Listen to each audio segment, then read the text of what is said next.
3:21 ng hapon mga kaibigan, tayo po ay mag repair, no? So dito kasi nabulok na po itong kwan. Yung aming sahig po, ito ay sementado po ito dito. So kaya dahil sa hindi ko na anuhan naayos, kayo ay makikita na doon sa kwan, kaya temporary mamaya lagyan siya ng parang plywood. Ito semento to, dagdagan na lang po yan ng kwan para yung kapitbahay mayroon pa silang additional na medyo parang 6 inches na maidagdag po sa kanila. So pag halimbawa dito mga siguro ay abot siya ng mga 10 inches na, so okay na yun na bigay sa kapitbahay. So ibig sabihin yung aming hollow blocks ay dito na lang, o kaya isang hollow blocks dyan para parang dito idikit yung hollow blocks yan, para magkaroon sila doon ng additional na pag dito 4 siguro 6 inches, no? So malaki na rin yon, 6 inches tapos pahaba siya. So yan makibigan, so ito po yung kwan, no? Tayo po ay magkarpintero, so ito ay bulok na siya. Biro mo yan, no? So sa atake po ito ng anay makibigan. So matindi ang anay, matindi ang kamandag niya, pero ingat makibigan dahil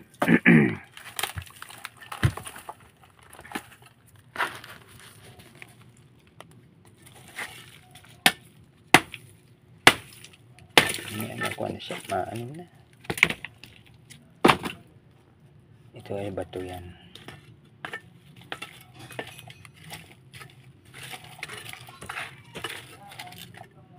Kaya maglinis tayo, general cleaning, repair. Parang may ano to. Yung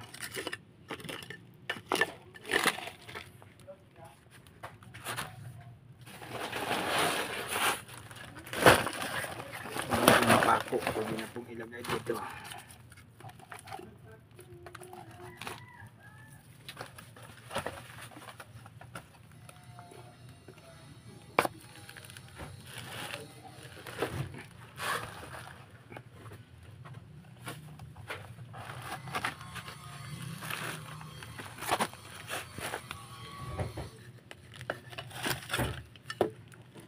Grabe yun, naatake talaga ng anay.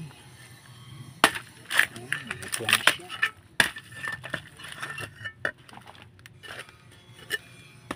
Pero ngayon yung plywood parang naging lupa. So basta makaibigan, no? So pag mag-aral po tayo sa TISDA, talagang mayroon pa talaga ang ano yan, yung ano ba ito, safety shoes, no? Tama naman na safety, kasi mahirap magkain na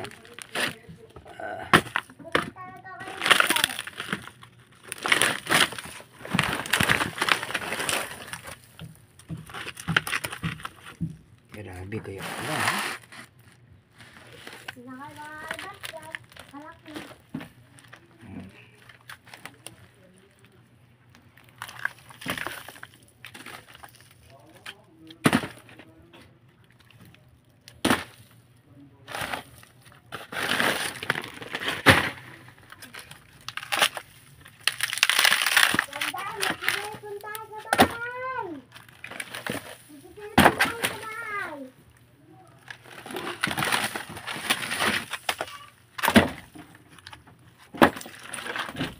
Makibigan, no? So grabe,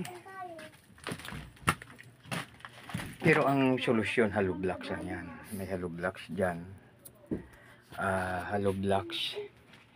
So dito lang po magagay ng hollow blocks, idugtong po dyan. So ibig sabihin na hindi na ma-disturb yung kapitbahay kasi lalagay lang siya, no? So kaya i-clearing po ito para maanuhan siya ng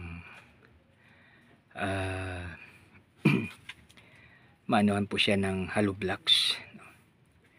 So yan, medyo yan. So mga kaibigan, sa ating pagre-repair ng ating tahanan o kaya yung ating bahay, ingat po tayo na God will give us strength, wisdom, knowledge, and understanding para magawa po natin ang dapat. So, isang maganda, mapagpalang pagbiya at makadiyos na hapon sa bawat isa. God bless us all.